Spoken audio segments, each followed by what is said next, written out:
Well,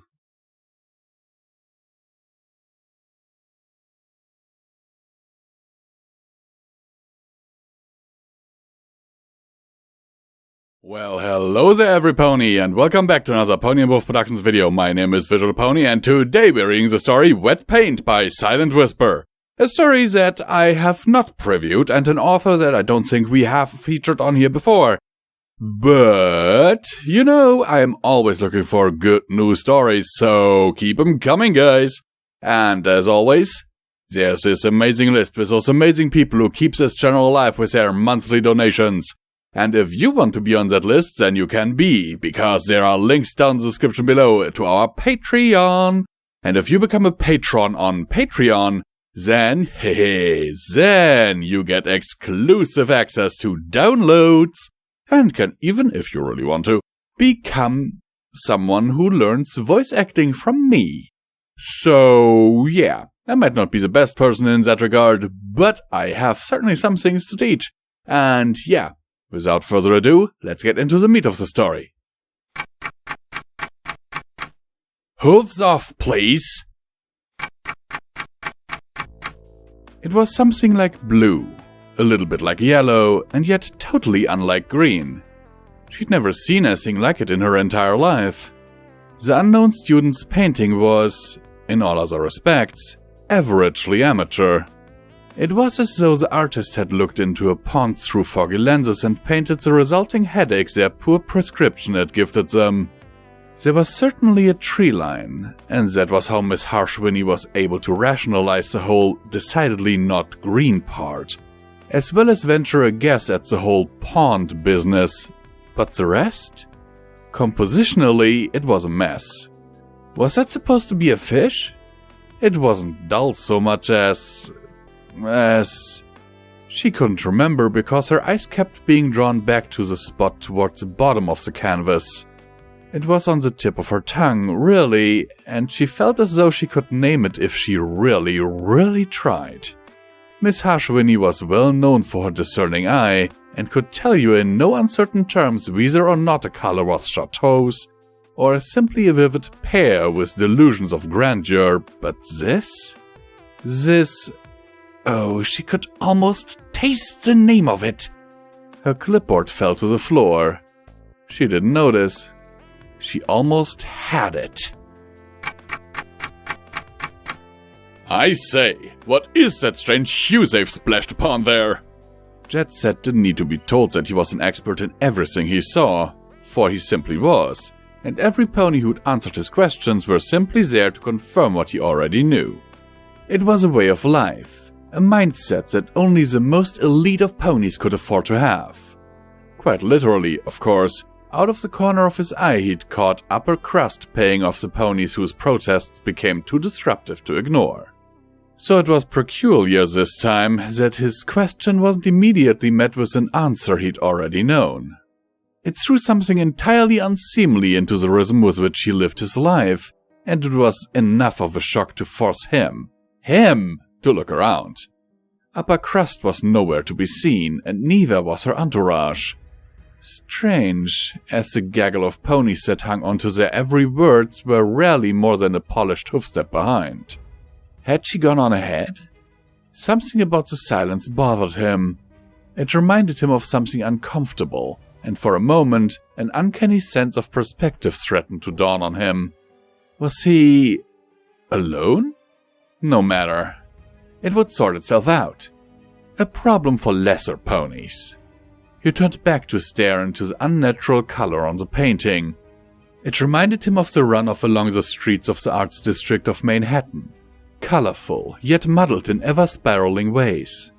Usually, such a piece would earn a graceful scoff from Jet Set and his wife, and they would be on their glamorous way, but... he had to know something about it. He didn't know why. He always knew everything worth knowing, and while it was a crude painting done by no pony he'd recognized, that one color was just... it was orange and yellow, but also had a much brighter purple and white in it, with a mix of other colors that struck him as somewhat familiar. How could a color contain so many others? Jet Set took a step closer, brushing aside a scrap of paper as he squinted into smudge. His wife would have liked this color, he thought. It reminded him somewhat of her. Windrider scowled at the painting. It had insulted him. It had, by the sheer audacity of being mediocre. His gaze darted around it. Was this what had those elitist pricks' tails in a twist? This? He'd gotten a ticket, same as every pony else, but by the time he'd gotten to this gallery, they'd all but cleared out. Small wonder why. It was grey, obviously. A grey puddle for fools to splash through while they dreamed of greatness only some pony like him could achieve. Grey. That was it. Well, not it per se. The color bulged. It swelled up, louder and louder, like the first tuning notes of an orchestra. Ponies who dedicated their lives to more pointless ventures would recognize each instrument individually, but Windrider didn't need to be able to tell any oboe from a bassoon to say that it was noise. In the same way, he could say that the water was grey, because it didn't really matter, and so whatever word he used for it was as accurate as anything else any pony could say. Grey, and no, there was nothing else there. Nothing was behind the grey, pressing against it like the charged seconds before lightning cleaves the atmosphere, because nothing could be. So why did it still bother him? He frowned at it for wasting his time, but he couldn't quite turn away, and not even the impudent scrawl of signage could keep him from leaning in just a little bit closer. This painting wasn't worth the cost of its own canvas. Surely the real mystery was that more ponies hadn't mistaken it for garbage and hauled it away, right? The grey bloated, audacious in its existence. There couldn't have been other color just behind it, pounding against the back, pressing like so many hooves, because that was impossible and he didn't have time for such worthless whimsy. His hoof reached out, as though to meet theirs, and whether it was to push aside the grey and let the true colors out, or to force the swollen hues back into their rightful place, Windrider didn't know. That thought, like so many others, just wasn't worth his time. Gonna pull out of the competition already? Came the distracted query from the back of the gallery. There were more pressing matters for them to attend to than one student out of the lot. Yes, I really am sorry for the trouble. Sweetie Belle all but purred, carefully tucking the canvas away in its bag. She didn't need to peek at it to see the bluish brown of the water that seemed to ripple slightly as she moved. But you were doing so well and incant a lot. That's the mark of blossoming talent, anonymous or not. The guard swiveled towards her in his chair, eyes not leaving the security tape.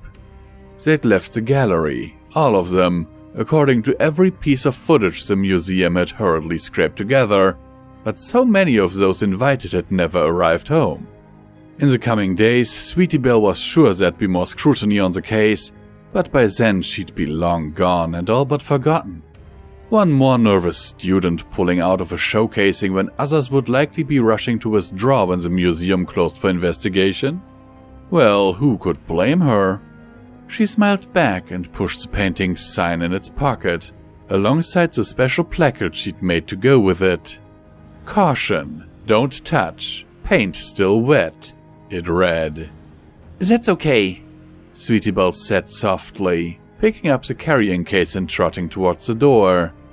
I hear they've got a spot for me in Manhattan, and I think this is something I really need to see. Another day, another showing. All right, if you're sure. He shrugged, eyes flicking downward for only a brief second as he crossed out her name and painting from the list of student entries. To those for whom the rules don't apply, by Sweetie Belle.